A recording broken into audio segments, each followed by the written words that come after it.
जो कछु कहो तुम्हारी कृपा, मोते कछु न बसाए।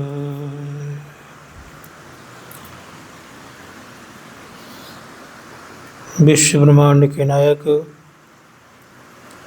सर्वक्षण स्मरणीय सदगुरुद्वय के पावन श्री चरणों में कोटि सा नमन।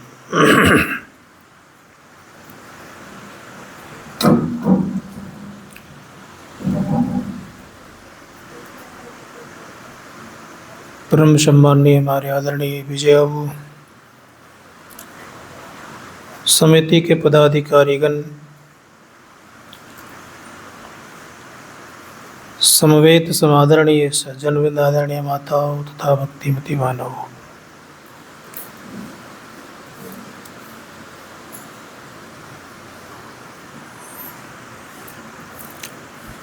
आज गुरु पूर्णिमा है।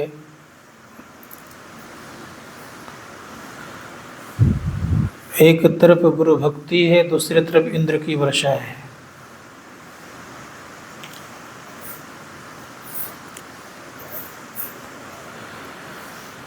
अब देखना यह है कि गुरु भक्तों की जीत होती है कि इंद्र की जीत होती है।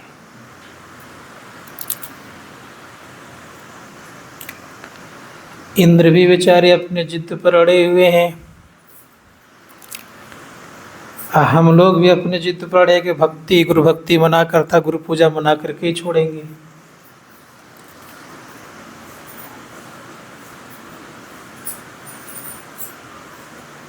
संत महात्मा गण कहते हैं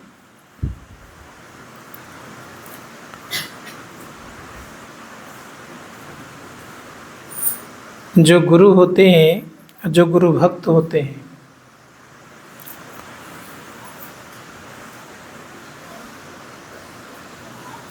किसी ने अगर विघ्न बाधा डालने का काम गुरु भक्ति में की है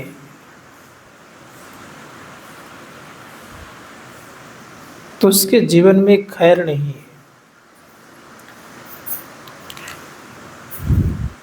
इंद्र ने एक बार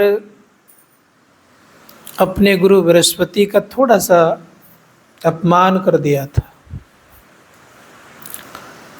स्वर्ग का जो सिंहासन है वही चला गया था।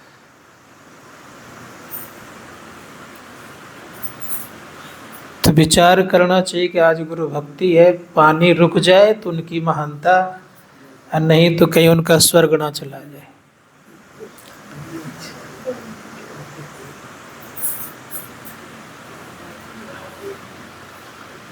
धर्मशास्त्रकार कहते हैं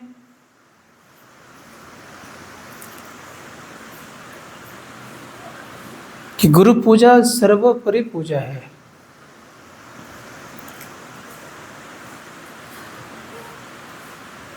जितने भी संसार में पूजा है, सभी पूजा से श्रेष्ठ पूजा बताया गया है।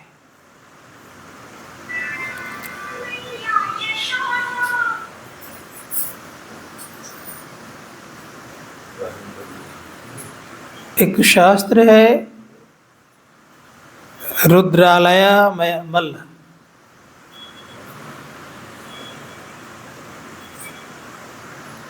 उसमें आया है संसार में संपूर्ण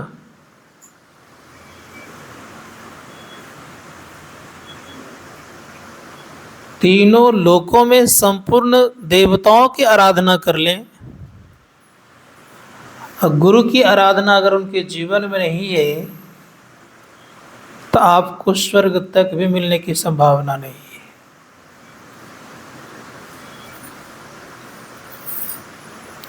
इसीलिए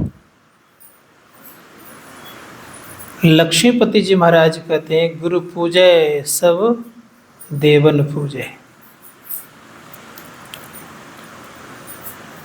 भगवान शिव ने कहा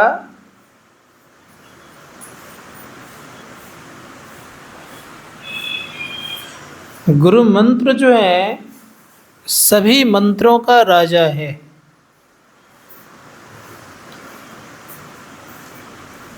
इसीलिए हे देवी गुरु मंत्र का जाप करना चाहिए।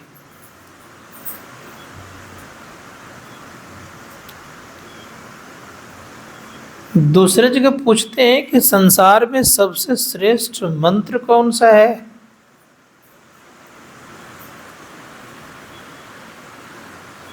तो भगवान शिव कहते हैं कि सबसे श्रेष्ठ मंत्र गुरु मंत्र है।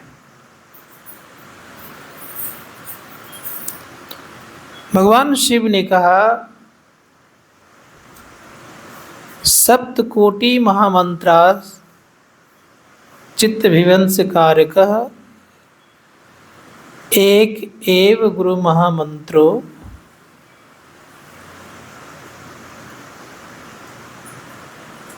कहा एक एव गुरु महामंत्रो गुरुरक्षरद्वयम् का 2 अक्षर का जो मंत्र है 7 करोड़ महामंत्रों से श्रेष्ठ है।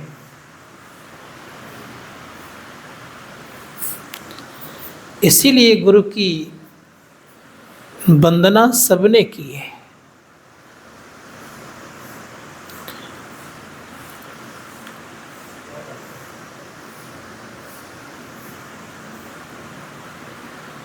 सनातन भगवान ने कहा है, सनत भगवान उन्हें कहते हैं लोग,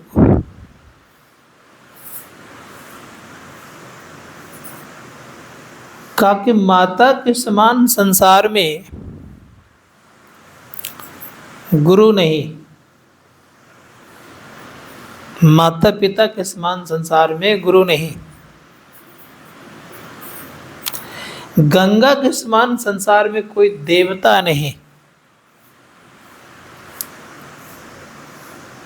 भगवान विष्णु कैसा कोई, गंगा के समान कोई संसार में तीर्थ नहीं और भगवान विष्णु कैसा कोई देवता नहीं।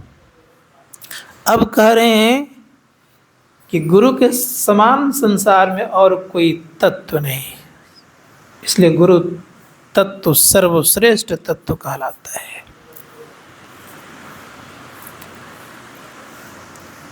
पुनः भगवान शिव कहते हैं माता पिता जन्म का कारण अवश्य है, इसीलिए उनका मनोयोग पूर्वक पूजा करनी चाहिए, सेवा करनी चाहिए, लेकिन धर्म अधर्म का उपदेशक गुरु होते हैं, इसलिए उनकी विशेष करके पूजा करनी चाहिए।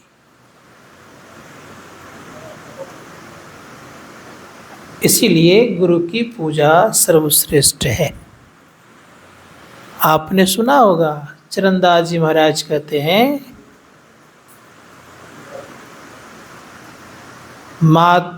चरणदास जी महाराज कह रहे हैं कि पिता से माता 100 गुना। भारत देश है भाई, लेकिन यहाँ किसको श्रेष्ठ मानते हैं?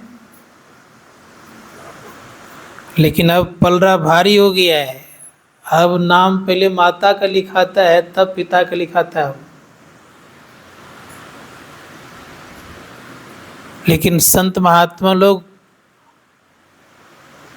बिल्कुल सही बात कहते हैं, वे पक्षपात नहीं करते और किसी को विशेष और कम नहीं बताते, वो स्पष्ट कहते हैं जो सही बात है। तो चरणदास जी महाराज कह रहे हैं पिता से माता 100 गुना, सुत को राखे प्यार, मन सेती सेवन करे तन से डांटर उगार।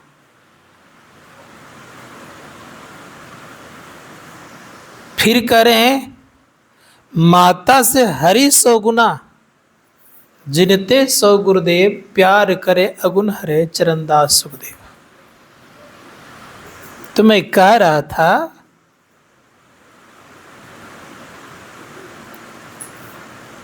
कि संसार में सबसे अधिक पूजनीय योग अगर कोई है, पूजनीय योग,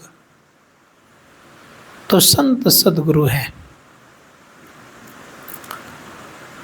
क्योंकि ये मोक्ष अर्थात यूं कि सभी दुखों से छुटकारा दिलाने का काम संत सद्गुरु करते हैं।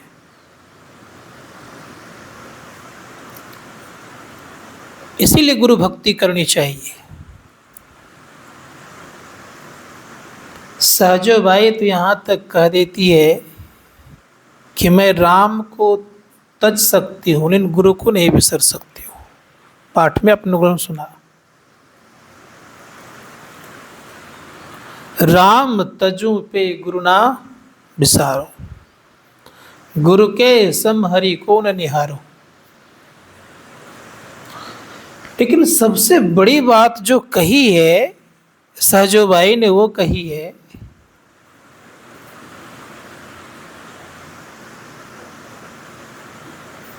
कि मैं गुरु पर निछावर सब कुछ कर सकती हूं,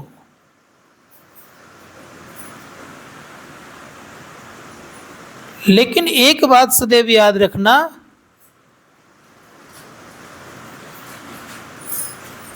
चरणदास पर तनमन वारो गुरु तजी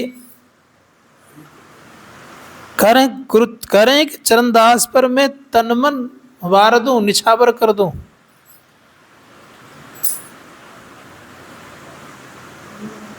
इसीलिए संत महात्माओं ने कहा कि गुरु की भक्ति करनी चाहिए। एक छोटी सी बात मैं आप लोगों को सुनाऊं।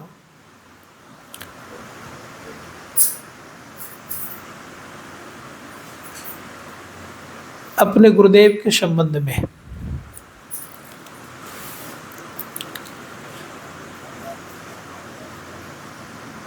जब हमारे संत प्रमोद जी महाराज सेवा में आ गए तो गुरु महाराज कहते कि तुम्हारी माँ अभी है ना? कहा हाँ। कभी जाओ सेवा करने के लिए। तो सेवा करने के लिए भेज दिए।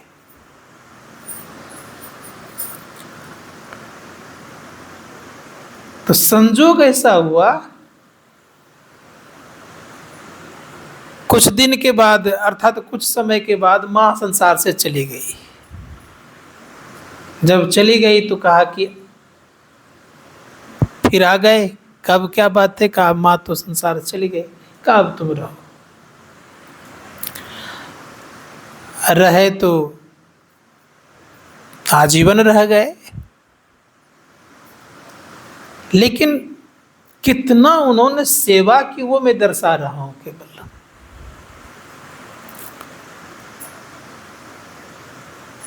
वृक्ष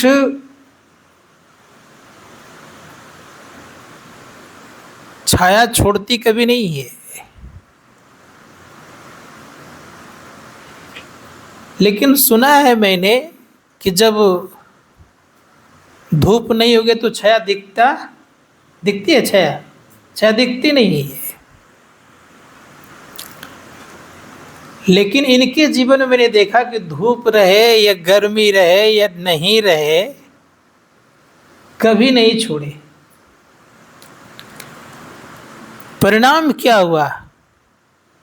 तो गुरु क्या कहते जानते हैं कि आप सेवा जो करते हैं वही आपकी तपस्या है। मैं आपके लिए साधना करता हूं, आप मेरी सेवा करें। अब जिनके लिए गुरु ही साधना करे तो महापुरुष कैसे होंगे? इसीलिए उनकी एक वाणी बड़ी अच्छी है। उन्होंने सुंदर शब्दों में प्रयोग किया। उन्होंने कहा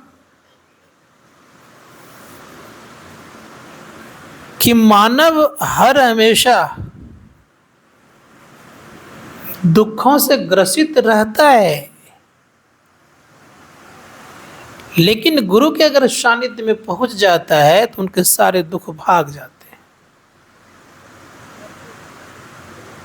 हैं। दर्शाया उन्होंने, उनकी वाणी में है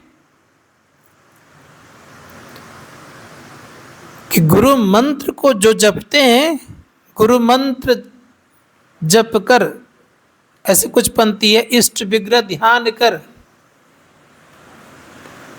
का गुरु मंत्र का जाप करना चाहिए, इष्ट का विग्रह रूप का ध्यान करना चाहिए।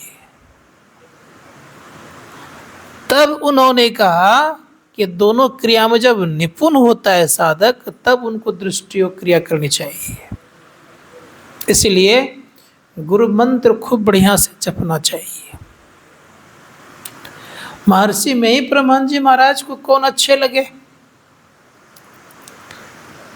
कई विचार किए। उन्होंने कहा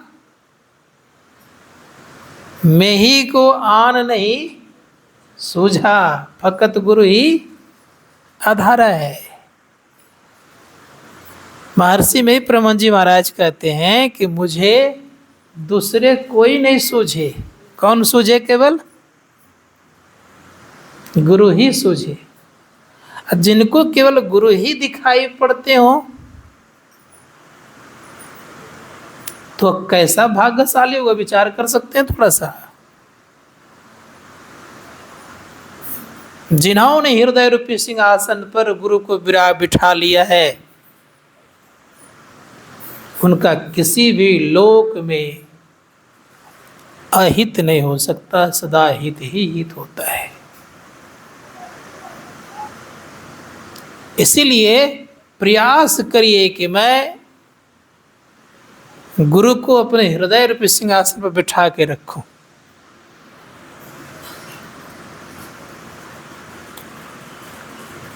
जिस प्रकार से प्रधानमंत्री के सिग्नेचर से आप लगभग पूरे प्रशासन से मिल सकते हैं, नहीं, जितने भी हैं अधिकारीगण संसार के, सबसे मिलने का अधिकार आपको हो जाएगा। लेकिन सभी देश में आप नहीं जा सकते। जा सकते हैं कि चले जाएंगे? सभी देश में नहीं जा सकते हैं। लेकिन मैं इतना जरूर कहूँगा, अगर आपके जीवन में गुरु ने हस्ताक्षर कर दिए हैं तो आप सभी लोकों में जा सकते हैं। कोई लोग आपको छूटेगा आपके लिए नहीं। ये ताकत है गुरु की सिग्नेचर में। मतलब जिन्होंने गुरु को हृदय में बिठा लिया है वो सभी लोकों में जा सकते। उदाहरण देता हूं मैं आपको।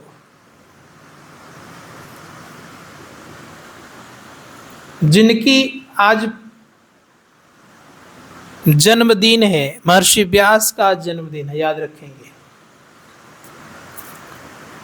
उनके पुत्र का नाम था सुखदेव मुनि। उनमें इतनी शक्ति थी कि स्व शरीर स्वर्ग चले गए, स्वर्ग के दरवाजे पर खड़े हैं। एक भगवान श्री कृष्ण अर्जुन सशरीर भीतर गए, लेकिन सुखदेव मुनि दरवाजे पर खड़े हैं। दरवाजे के भीतर से आवाज होती है कि मुनि जी आपकी दरवाजा नहीं खुलेगा। कहा क्यों? कहा आपके जीवन में गुरु नहीं है, याद रखिएगा। क्या कहा? गुरु नहीं है, इसलिए आप पहले गुरु करके आइए। अब सुखदेव मुनि वहां से आए अपने पिता के पास और आकर के पिताजी से कहते हैं आप मुझे दीक्षा दीजिए, आप मेरे गुरु बनिए। महर्षि व्यास ने सोचा कि मैं इनका गुरु बन जाऊंगा तो उचित नहीं होगा। उसी समय उन्होंने कहा कि अभी तुम जनकपुर चले जाओ, जनकपुर में जनक जी हैं, वे आपको सही मार्ग दिखाएंगे। जनक जी भी ऐसे महापुरुष थे, गए तो बृहदारण्यक उपनिषद में लिखा है कि 21 दिन तक भूखे और प्यासे उनको दरवाजे पर खड़ा रहने के लिए कह दिए। क्या हालत होगा सोच सकते हैं, कैसे हम लोग हो जाएंगे। अब 21 दिन तक भूखे और प्यासे दरवाजे पर खड़े हैं, और जब अंदर बुलाते हैं तो पूछते हैं भूख तो लगी है आपको? कहा जी। तो भोजन में बहुत सारे चीज दिए गए खाने के लिए, और ऐसे जगह स्वागत किया गया कि जहां एक पतला सा धागा में तलवार लटका हुआ हो। भारी भरकम तलवार है, अब पतले से धागा में लटका दिया है और उसी जगह भोजन करने के लिए दिया गया है। अब वहां पर जैसे ही भोजन करने के लिए एक ग्रास शुरू ही करने वाले थे, तो सिपाही कहते हैं कि मुनि जी एक बार ऊपर देख लीजिए। अब ऊपर देखेंगे तो क्या हालत होगी उनकी। भूख तो लगी थी, खाना तो सुनिश्चित है, लेकिन करता क्या बेचारा, खाए तो कोई स्वाद पता नहीं चला। फिर पूछते हैं कि जनकपुर बड़ा सुंदर है, यहाँ की सुंदरता बड़ी अच्छी है, आप देखना चाहेंगे? एक बार जनकपुर घूम के आ जाइए। दोनों शब्द लगा दिया, चाहेंगे, और फिर आदेश भी दे रहे एक बार घूम करके आ जाइए। देखिए संतों की वाणी में कितनी बातें छिपी रहती है। एक तो चाहना शब्द भी लगा दिया और दूसरा क्या कह दिया, आप घूम करके आ जाइए। समझने का फेर होना चाहिए। जब तक ठीक से समझ नहीं पाइएगा ना, तब तक संत महात्मा की सेवा नहीं कर पाइएगा। तो समझने में बुद्धि तीक्ष्ण महर्षि संशय परमहंस जी महाराज की होने के कारण इसलिए भरपूर सेवा कर ली है और लोगों को सिखाए भी कैसे सेवा की जाती है। तो जब तक समझ नहीं पाइएगा तब तक सेवा नहीं कर पाइएगा। बहुत मेहनत लगता है समझने के लिए संत की वाणी को। घूमने के लिए गए तो क्या कर दिए, सिपाहियों का दे देखो जी, उनके हाथ में एक भरा सा कटोरा, तेल से भरा कटोरा दे देना और कह देना कि एक बूंद गिरेगा मुनि जी तो आपका ये सिर है ना कट जाएगा। अब क्या परिणाम होगा, पूरा जनकपुर घूम करके आ गया। पूछते हैं क्या आपने जनकपुर देखा, अच्छा लगा? क्या कहेगा बेचारे,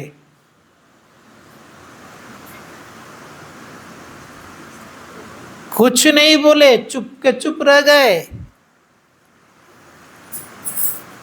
तब दीक्षा दी गई, तब साधना की गई और साधना करने के बाद तब परमहंस हुए।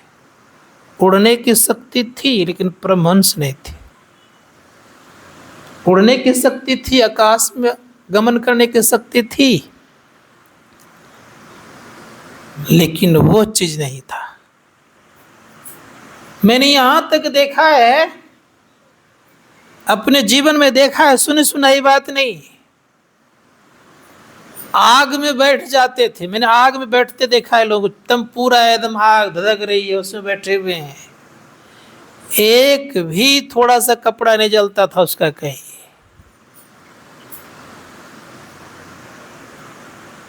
पानी की धारा इधर धारा बह रही है इधर, तो कोई वस्तु को देते कहते इधर चलो, तो इधर लकड़ी चलने लगती थी, चाहे कोई वस्तु दीजिए। ये भी शक्ति देखा है। लेकिन बता दूं कि भीतर में कोई ज्ञान नहीं था। और जब वही साधक जब दीक्षा लिया और साधना करने लगा, तो ये भी मुझे देखने का मौका मिला है कि धरती से 1-8 फीट ऊपर उड़ जाते थे।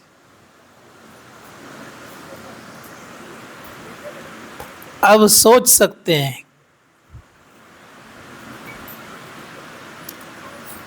तो मैंने पूछा था उनसे कि आप मुझे ये बात बताइए कि आप तो धरती से 1 फीट ऊपर उठ जाते, क्योंकि आप चुप रहो, आप बोलने की दरकार नहीं, वो समय अलग था अभी अलग है। कि अभी अलग क्या हो गया, का उस समय संसार की सिद्धियां प्राप्त थी मुझे, लेकिन अब मुझे भीतर का ज्ञान हो रहा है। तो भीतर का ज्ञान अलग होता है, याद रखिएगा। अब बाहर का ज्ञान अलग है। बाहर की सिद्धियां आपको भले बहुत कुछ दे दे, लेकिन वो चीज नहीं दे पाएगा जो भीतर का ज्ञान होगा। इसलिए गुरु की बहुत बड़ी आवश्यकता है। गुरु तो सभी तरह के होते हैं। संत कबीर साहब कहते हैं 7 गुरु संसार में होते हैं। कौन कौन? तो प्रथम गुरु माता पिता जो रजबीरज की दाता, दूसर गुरु मन की धाई गिरहवास की बंद छुड़ाई, तीसर गुरु जिन धरिया नामा ले ले गाम पुकारे ठमा, चौथा गुरुजिन शिक्षा दिना जग व्यवहार सबे को चिन्ना, पंचम गुरुजिन वैष्णव किन्ना राम नाम का सुमरन दिना, छठा गुरु भरमगढ़ तोड़ा दुविधा मिट्टी एक से जोड़ा। इतना गुरु भी मिल जाए तो कल्याण हो जाएगा क्या? संत कबीर साहब कहते हैं कि इतने गुरु की प्राप्ति अगर हो भी जाए ना, तभी हम कल्याण के पथ को नहीं पकड़े हुए हैं। सातम गुरु सत शब्द लखाया, जहां का तत्व तहां पहुंचाया। 7 गुरु संसार में, चेला सब संसार, और सदगुरु सोई जो भवजल उतारे पार। ये सत शब्द दिखाने वाला मार्ग ही होना चाहिए। इसकी बड़ी आवश्यकता है जीवन में। इसीलिए महर्षि व्यास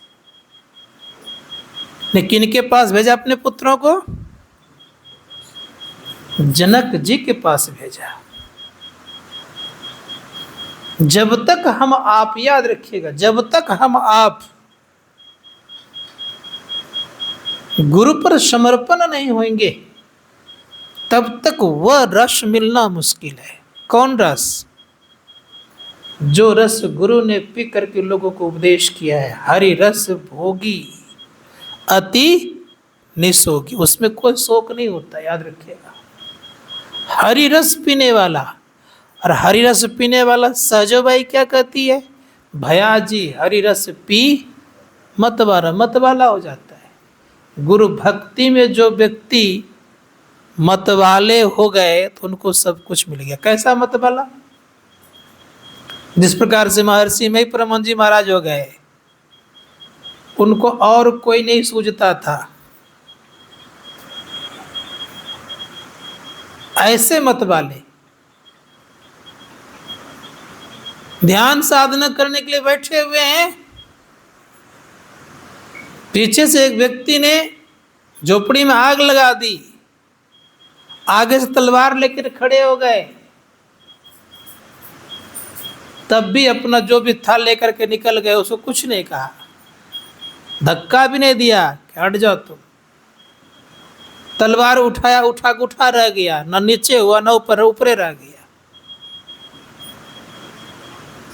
तो जिनको एक केवल विश्वास और भरोसा हो जाता है, एक पर जीवन निछावर हो जाता है, तो निश्चित संत सदगुरु उसके पूरे करते हैं, हर एक चीज पूरे करते हैं। महर्षि में परमहंस जी महाराज को केवल गुरु ही दिखाई पड़ता था। और जब गुरु देखेंगे तो क्या दिखेगा बता देता हूं आपको। गुरु के पूजा में सब कोई निहित है। इसलिए कहा देवी देव समस्त पूर्ण ब्रह्म परम प्रभु, गुरु में करे निवास कहत है संत सबू। सारे देवतागण और सब के सब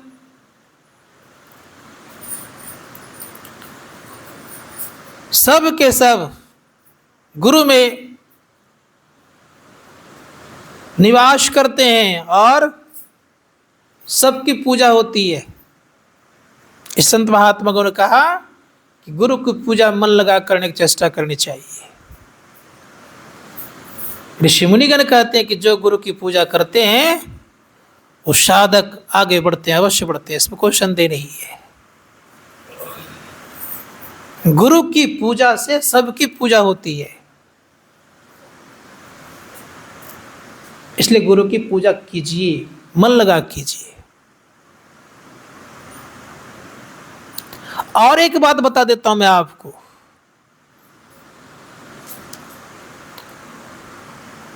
मैंने गुरु महाराज को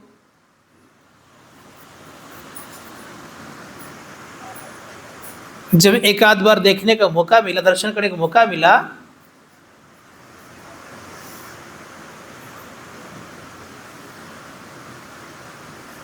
तो उनके कई रूप होते हैं देखने का, अपना नजरिया होना चाहिए।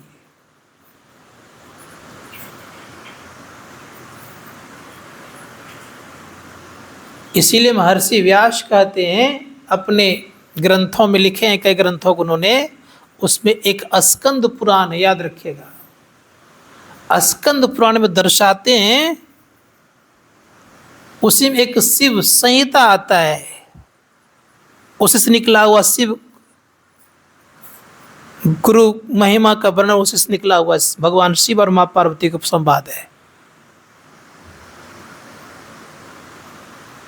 तो उसमें जो उन्होंने मंत्र दिया, उन्होंने स्पष्ट कहा है कि संसार में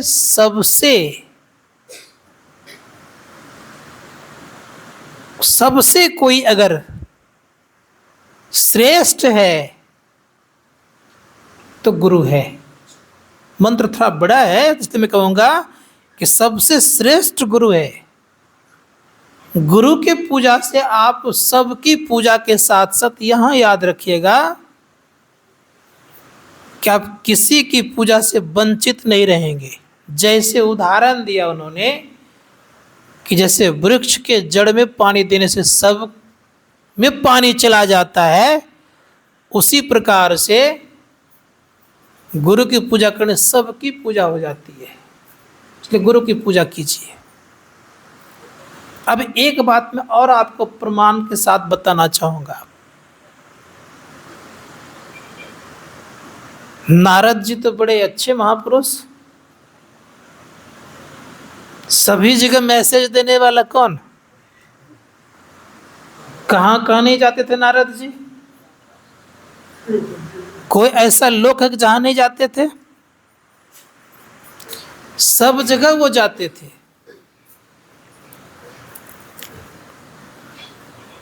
लेकिन एक दिन उनको बड़ा कष्ट पहुंचा। किसके कारण? तो कष्ट पहुंचा उनके अनुचरों ने कहा, भगवान विष्णु के अनुचर कहते हैं कि देखिए आप आते हैं ना, हम लोगों को कष्ट मिलता है।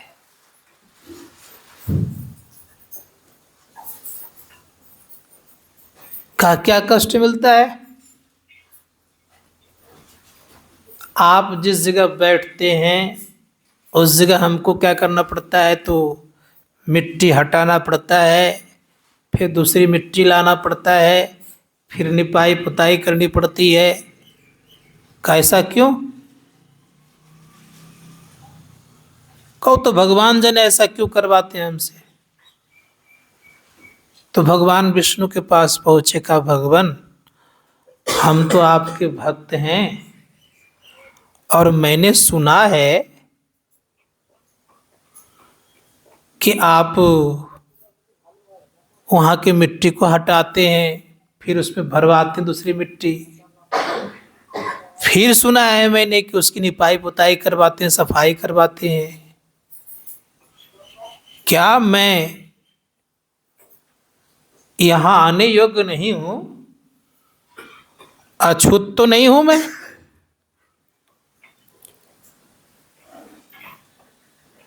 नारद जी को जो भगवान विष्णु ने कहा है वही मैं बता रहा हूं। ये प्रसंग है, पुराणों में है।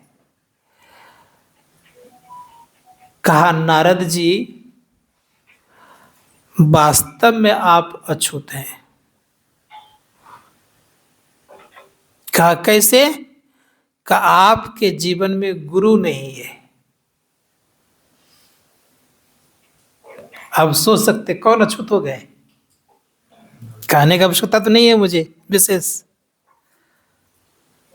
कहा क्या करना चाहिए? कहा आप धरती पर जाइए, अर्थात मृत्युवन में, और वहां गुरु कर लीजिए। कब करें? कहा ब्रह्म मुहूर्त में जो व्यक्ति मिल जाए उन्हें गुरु धारण कर लीजिए। अब ब्रह्म मुहूर्त में बेचारे आए हैं तो कौन मिलेगा? सुने ना अभी बात में, जाल लेकर के जा रहा था। कहाँ? मछली बझाने के लिए, पकड़ने के लिए। अब वही मिल गए। तो नारद जी कहते आप मेरे गुरु बन जाइए। वो भी कहते रहे मैं तो मछुआरा हूं, मैं कैसे गुरु बन जाऊं? कहने भगवान का आदेश है कि जो मिल जाए पहले उसी गुरु धारण कर लेना है। अब सोच करके देखिए, अब वो गुरु तो बन गए, दीक्षा भी दे दिए, किसको? नारद जी को। लेकिन मन में खटका रह गया। क्या खटका रह गया? भगवान विष्णु के पास गए तो बड़े हर्ष के साथ।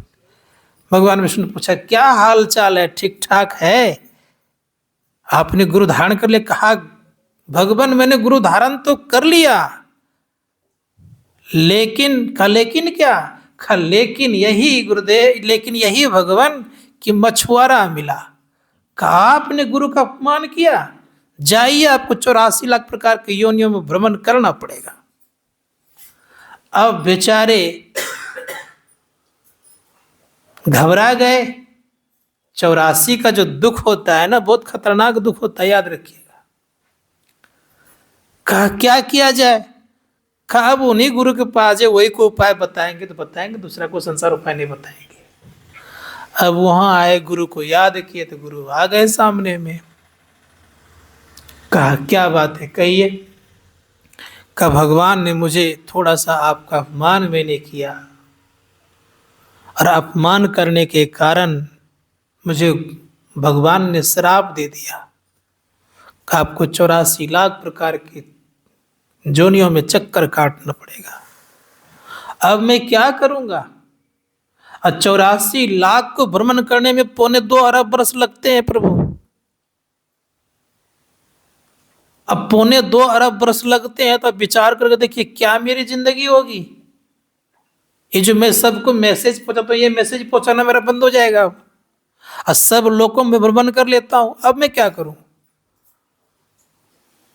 गुरु जुक्ति बताने के महारथी होते हैं, याद रखिएगा। गुरु जुक्ति बताने में निपुण होते हैं। कहते, घबराने की बात नहीं नारद जी। कहा, तब भगवान से कहिएगा कि 84 लाख प्रकार की योनियों में जाना तो सुनिश्चित है ही, इसमें कोई संदेह नहीं है। लेकिन भगवान किन किन योनियों से गुजरना होगा, पहले वो चित्र बना के एक बार दिखा दीजिए तो। भगवान भी भाव में आ गए नारद जी कहने पर। कहा, जैसे ये दिखा दे बना करके, तो आप क्या करिएगा, अपना कपड़ा उतारिएगा, बिना रखिएगा, और उधर से लुघड़ना शुरू करिएगा, और लास्ट तक पहुंच जाइएगा। और जैसे 84 पूरे हो जाएंगे तो पूछेंगे कि ऐसा क्यों करे नारद जी? कहा कि वो भी 84 बनाया हो प्रभु आपका ही है, और ये भी आपका ही है, दोनों में क्या फर्क है? तो मैं तुरंत ही पार लगा लेता हूं। गुरु के बात को मान लिया। अब मान करके हुए क्या कहते हैं, गए। कब भगवान 84 में जाना तो सुनिश्चित हो ही गया, इसमें कोई अब संदेह नहीं है, चला ही जाऊंगा, क्योंकि आपका वचन तो मिथ्या होता नहीं है। लेकिन मुझे एक मन में हो रहा है कि किन किन योनियों से पहले पहले गुजरना पड़ेगा, दूसरा कौन है, तीसरा कौन है, चौथा कौन है, पहला कौन है, एवं कर्म से दिखा तो दीजिए एक बार। अब जुक्ति बताए हुए दिखा दी भगवान ने, एक बार बनाया सब बन गए, एक ही शर्म सब बन गए। नारद जी ने वैसा ही किया, बस जैसा गुरु ने कहा था, कपड़ा उतारा, बिना रखा, लुघड़ना शुरू किया। उधर से उधर जब का पहुंच गए, कहा, ये नारद? कहा, वो प्रभु आपका ही, आपका ही है, तो उनमें क्या फर्क है? तो जो संत होते हैं वे भवसागर के दुखों को काटने की ताकत रखते हैं। इसीलिए संत महात्मा गण कहते हैं, गुरु का कभी अपमान नहीं होना चाहिए। लेकिन एक बात सदैव याद रखना चाहिए, शब्द मार्गी गुरु होना चाहिए। संत कबीर साहब कहते हैं कि शब्द मार्गी गुरु ना होवे तो झूठी गुरु आई ले। दूसरी बात यह भी कही गई है कि 3 लोक 9 खंड में गुरु ते बड़ा न कोई, करता करे न करी सके, गुरु करे सो होए। ये तंत्र मंत्र विद्या वाले गुरु होते हैं, इनके चक्कर में कभी नहीं रहिए। तंत्र मंत्र वाले गुरु भी कहला जाते हैं, तो ये क्या करेंगे, बस से कुछ सिद्धियां दिखा देंगे। सिद्धियां वाला गुरु करने से आपका बेड़ा पार लग नहीं जाएगा। इसलिए धर्मशास्त्रकार कहते हैं कि शब्द मार्गी गुरु होना चाहिए, शब्द का वेद बताने वाला होना चाहिए। कौन शब्द? जही शब्द से प्रगट भय सब, सोई शब्द गह लीजिए, साधो भाई शब्द साधना कीजिए। ये शब्द, ये वाक जाल वाला शब्द नहीं। इन शब्दों में कोई ज्यादा विशेष गुण नहीं है। आकर्षित शब्द से हो जाएंगे, सुन लेंगे, अच्छा लगेगा, भगवान के प्रति समर्पण की भावना हो जाएगी, लेकिन वो चीज नहीं मिलेगा। इसलिए शब्द मार्गी गुरु होना चाहिए, शब्द का ज्ञान होना चाहिए, शब्द का हर हमेशा ख्याल उनके जीवन में होना चाहिए। इसलिए गुरु महाराज कहते हैं कि कौन गुरु बनते हैं भाई? तो बड़े प्रेम से कहा गया है, मुक्ति मार्ग जानते साधन करते नित। ऐसा नहीं कि आज कर लिए कल छोड़ दिया, ऐसा नहीं। साधन करते नित सतचित जग में रहते, दिन दिन अधिक विराग प्रेम सत्संग सो करते, दृढ़ ज्ञान बुझाए समझाए कुबुद्धि को हरते, संशय दूर बहाय संत मत स्थिर करते, में ही धर ये गुण जोई सोई सच्चित, में ही धर ये गुण जोई सोई गुरु सच्चित। अब मुक्ति मार्ग जानते साधन करते नित्य। जो साधन नित्य करता हो,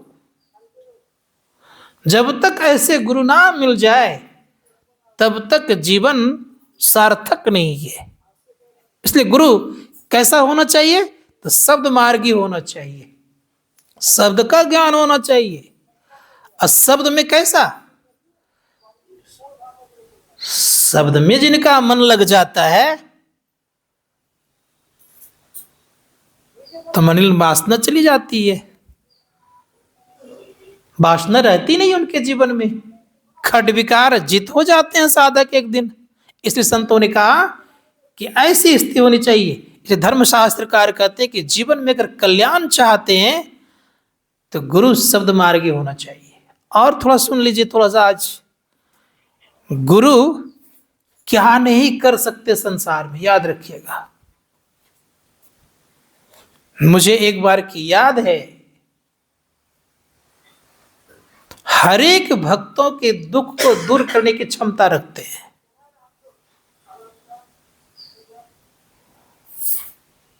तो करना क्या चाहिए? ध्यान देना चाहिए थोड़ा सा।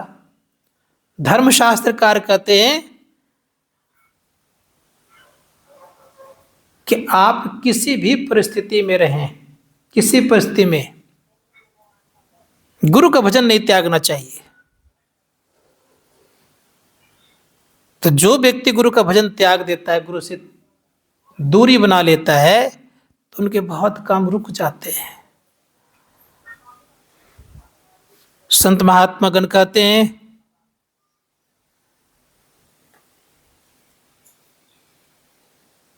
कि गुरु के भजन में कभी भी अपने आप को ढीला नहीं करना चाहिए, ढीले नहीं होना चाहिए। उदाहरण देता मैं आपको।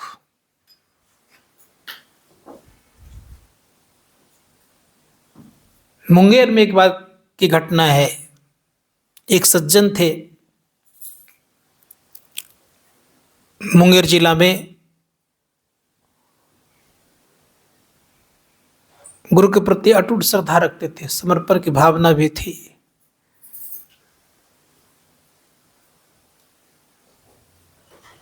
सत्संग ध्यान इत्यादि क्या करते थे।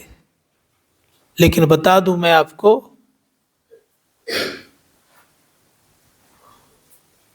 एक बार बार वो कुछ बोलना प्रारंभ कर दिए।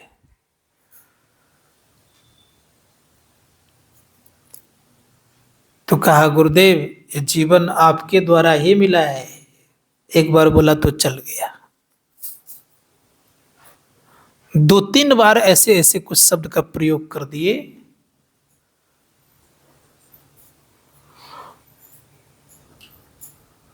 का ठीक है, अब ठीक है तो ठीक ही हो गए पूरा पूरा।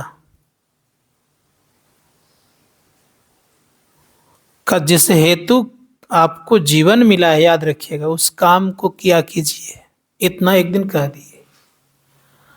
अब वो क्या करने लगे, कि जिस हेतु जीवन मिला था वो काम ना करके अन्य जीवन में अपना व्यतीत समय करने लग गए, और जब आ जाए तो मुंह पर बड़ाई कर दे गुरु के सामने। संत महात्मा गणों ने कहा कि बड़ाई कभी भी गुरु के सामने गुरु की नहीं करनी चाहिए, क्योंकि गुरु तो बड़ाई से भी परे रहते हैं और उनके मौज को आप समझ भी नहीं पाएंगे। तब लास्ट में कहते हैं, कहे कुछ नहीं, कुछ दिन के बाद फिर जब उनकी जो स्थिति जो होनी थी,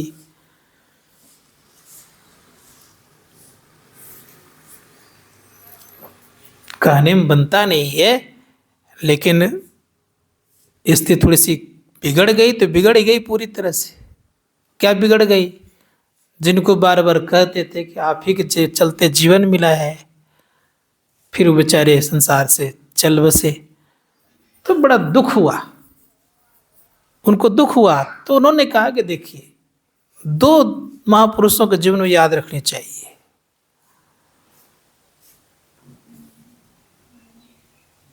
जिस तरह से नारद जी ने कहा क्या कि मैंने विकार को जीत लिया,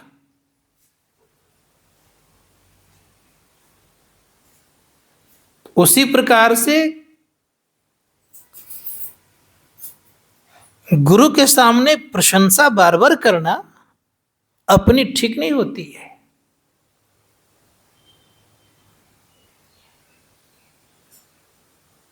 तो ये ख्याल रखना चाहिए हम लोगों को, गुरु के सामने अपनी प्रशंसा ना हो ना और कुछ हो। वहां जितना आप सेवा की भावना से रहेंगे उतना ही आप आगे बढ़ेंगे।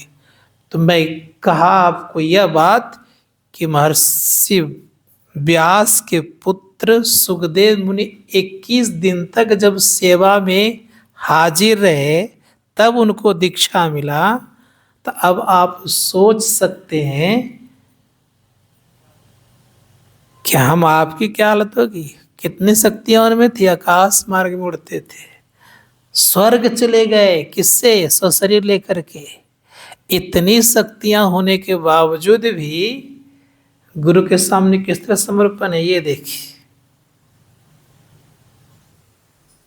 समर्पण देखिए। और समर्पण जब तक किया अपने आप को, तब परमहंस हुए। तो सिद्धियां मिलना अलग बात है। आजकल के पुजारी किसके हैं जानते हैं? सिद्धियां की पुजारी आजकल है। सिद्धियां को दिखा दी, उसके पीछे कितनी भीड़ लगती है, नहीं? ये स्थिति होती है। इसीलिए हमारे गुरु महाराज कहते, सिद्धियों से कुछ होता नहीं, चमत्कार का नमस्कार करना उचित नहीं है। सदाचार को जीवन में ख्याल रखिए और अंतर पथ पर चलिए। शक्ति यहां से प्रतीत होती है। इसीलिए गुरु महाराज कहते हैं, शक्ति प्राप्त करना हो तो सदाचार पूर्ण जिंदगी जी करके खूब मनोयोग पूर्वक सेवा करनी चाहिए। किसकी? गुरु की और अपनी। मतलब गुरु की मतलब अपनी, और दोनों बात में बोला, मतलब गुरु की सेवा और अपनी सेवा से तात्पर्य है अंतर साधना करेंगे तो गुरु की सेवा होगी। और जब अंतर साधना करते करते, ख्याल रखिएगा, जब अपना प्रत्यक्ष कर लीजिएगा, अपना ज्ञान कर लीजिएगा, तो आपकी अपनी सेवा हो गई। अब अर्थात अपना आप ज्ञान कर लिए, अपना ज्ञान, इसी को अब बोलता है समर्पण। याद रखिएगा, अब आप समर्पित कर सकते हैं। क्यों?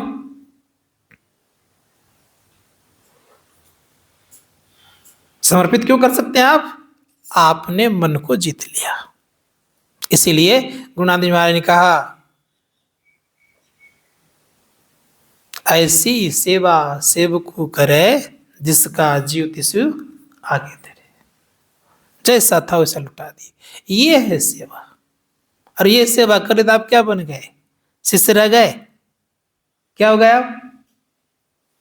आप गुरु बन गए। गुरु मतलब उस परमात्मा परमात्मा बन गए संत महात्मा का। इसलिए इस काम को करने का प्रयास और प्रयत्न करना चाहिए। मनोयोग पूर्वक सेवा करिए। तो महर्षि व्यास का इतिहास लगभग आप लोग जानते ही हैं, फिर मैं कहूँगा ये महर्षि वशिष्ठ के परपौत्र हैं, अर्थात महर्षि वशिष्ठ के पुत्र का नाम शक्ति मुनि, शक्ति मुनि का पुत्र का नाम पराशर, पराशर के पुत्र का नाम व्यास और व्यास के पुत्र का नाम सुखदेव मुनि। उसी परंपरा के तहत रहते हैं, इसीलिए संत महात्मागण कहते हैं इनकी पूजा क्यों हो रही है आज के दिन पर, अपने अपने गुरु की पूजा क्यों कर रहे हैं, गुरु पूर्णिमा क्यों कर रहे हैं, इसको आषाढ़ का पूर्णिमा भी लोग कहते हैं। इन्होंने चारों वेदों का क्या किया, विभाजन करके रचना विभाजन किया, अलग अलग किए। पहले एक वेद था ऋग वेद, साम वेद बना, यजुर्वेद बना और अथर्ववेद बना। 18 पुराणों की रचना की। वेद का विभाजन, रचना किसकी, पुराणों की। महाभारत की रचना महर्षि व्यास ने की और गीता की रचना भी किसने की है, महर्षि व्यास ने। महाभारत से गीता निकला हुआ, याद रखिएगा सब कोई। जिस प्रकार से वेद से उपनिषद निकला है, वेद का निचोड़ उपनिषद होता है, उसी प्रकार से महाभारत का निचोड़ क्या है, गीता। संत महात्मा गण कहते हैं इसीलिए जो गीता के पथ को ठीक से पकड़ लेते हैं तो संतों के पथ को पकड़ लेते हैं। गीता को ठीक से समझना सबके बस की बात नहीं है। इसीलिए उसमें एक बात बड़ी अच्छी है, सभी धर्मों को त्याग करके मेरे शरण में आ जा। सर्वधर्मान परित्यज्य मामेकम शरणम ब्रज। सभी धर्मों को त्याग करके मेरे शरण में आ जाओ। कौन त्याग सकते हैं सभी धर्मों को, कौन कौन धर्म, हिंदू धर्म, इस्लाम धर्म, सिख धर्म, जैन धर्म, बौद्ध धर्म, यह संप्रदाय है, याद रखिएगा। धर्म क्या है, संत महात्मा का धर्म वो है जो धारण करने की चीज है। क्या धारण करते हैं, द्रि धातु से बनता है धर्म, जिसका अर्थ होता धारण करना।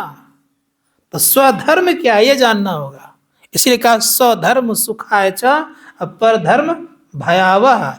दूसरे का धर्म दुख देने वाला होता है, अपना धर्म सुख देने वाला होता है। तो अपना धर्म क्या है, तो गुरु महाराज ने गीता में टिप्पणी की है, देखिएगा कभी पढ़िएगा, उसमें लिखा है इंद्रियों का धर्म अपना धर्म नहीं है। समझ बात आ रही है, इंद्रियों का धर्म क्या है, अपना धर्म नहीं है। तब जब आत्मा के धर्म पर आ जाइएगा तो इनका ये आपका अपना धर्म है। इसी धर्म पर जो आ जाता है साधक, वो परम सुख को प्राप्त करता है। इसको कहता है धर्म। सो विवेकानंद ने कहा आत्मा की दिव्यत्व गुण को निखार देना ही धर्म कहलाता है। इसी धर्म पर जो चलेगा उनका जीवन सार्थक और सुखमय हो जाएगा और परम कल्याण को प्राप्त करेगा। इसलिए संतों ने कहा गुरु मार्ग पर चलने वाले व्यक्ति एक न एक दिन स्वधर्म पर चलकर अपना पूरा पूरा कल्याण करता है। तो 10 बज रहा है, क्या करूं, आगे बढ़ाओ, बस करूं। तो 10 में बस की बात होती है। एक बार प्रेम से बोलिए सदगुरु महाराज की जय। अब प्रहान काल में सत्संग कितने बजे होगा, शायद उद्घोष हो जाएगा।